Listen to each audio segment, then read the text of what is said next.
Hi guys, I'm Gabby and welcome to my channel if it's your first time here, and if you're returning, thank you so much and welcome back. Today's video is another requested one. I'll put the viewer's name here. Her name is Colette Jackson. Colette, thank you for watching my video and thank you for your question. So here's Colette's question. She wanted me to do a video on Expedite. She says that she got approved for I-130 Expedite in August 2022 due to humanitarian, and she hasn't heard anything back. She's called and they said the same thing, that it's processing normally. Okay, so first let's talk about what an expedite request is. Now, lots of people submit visa petitions and visa applications to USCIS, and they have to wait for a decision. But sometimes situations change unexpectedly, and you might need a decision quicker. So you'll submit an expedite request to USCIS asking that they give a decision sooner than normal processing times. Okay, so now that we know what an USCIS expedite request is, let's talk about the requirements for this request. Anyone can submit a request, but the decision to approve it is at USCIS's sole discretion. There are certain criteria that they're looking for as well, and your documents should support your expedite reasoning. Here are a few of the criteria. Number one, an error by USCIS. Say, for example, USCIS enters a wrong date on your petition and you risk losing your status due to USCIS's mistake. That could be a reason. Two, humanitarian reason. Say, for example, you or a family member may need urgent medical treatment. Another reason could be severe loss to a person or company. Now here, USCIS will be checking to make sure your filing and response times were not late. And if they were not, then they will consider your situation and the evidence that you submitted to support your loss. A compelling U.S. government interest could be another reason for an expedite request. You'll have a greater chance for this approval if your petition adjudication has anything to do with the U.S. government or national interest with an agency such as the U.S. Department of Homeland Security or U.S. Department of Defense. Of course, there are some exceptions.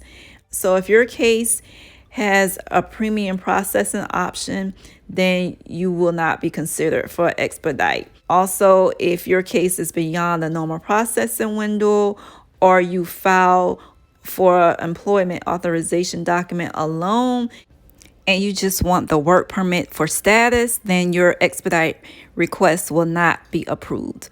Now let's discuss how to submit an expedite request.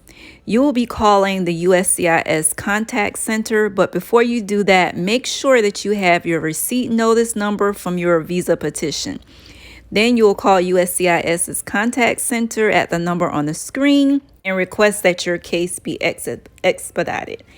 Ask to speak to a Tier 1 or Tier 2 officer and explain your situation and the reason for your expedite request.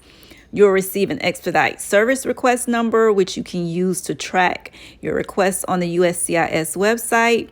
You'll probably receive an email requesting additional documents to support your reasoning for your expedite request.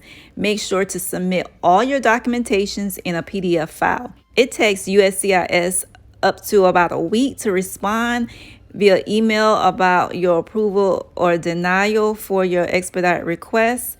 Now, if you are approved for an expedite, the processing times for the actual approval of your visa or your visa application will vary. It can take anywhere from 10 to 45 days. So if you're experiencing issues with this, then you have two other options that you can try to assist you with getting your expedite request approved: with your Congress member or with the Ombudsman's office. But make sure before you do that you have tried to contact USCIS directly yourself at least 1 or 2 times. So guys, here are some things that I want you to remember and to consider.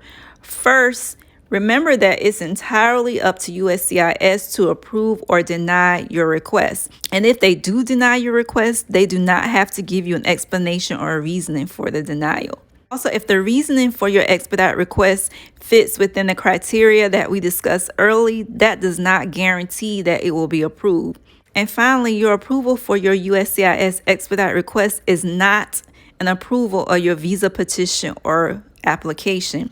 It simply means that USCIS has agreed to pull your case out of date order that it was initially submitted and issue you a decision on a petition faster than its normal processing times. Please note that an expedite request with USCIS is specifically for that agency. So once USCIS approves you and your case is forwarded to MVC, if you want to continue your expedite from there, you must submit an expedite with MVC. The criteria for MVC's expedite reasonings are similar to USCIS. Now, I want to go back to our viewer, Colette. You mentioned that USCIS says that your case is processing normally. This leads me to believe that the USCIS expedite request is not approved. I would suggest confirming that your expedite request was approved and that your case is indeed being expedited, because the wording that they're giving you makes me feel as though it's going through the normal processing times.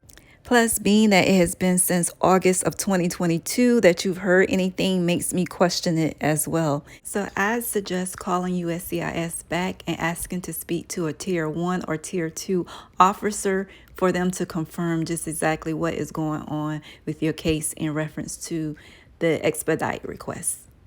So I hope this video has been helpful to you and have answered the question that you have.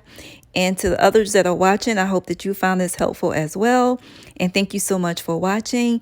Please don't forget to click the like button before you leave, and leave comments and questions below. And don't forget to subscribe to the channel as well. So again, thank you so much, and I look forward to seeing you guys in the next video. Okay, bye.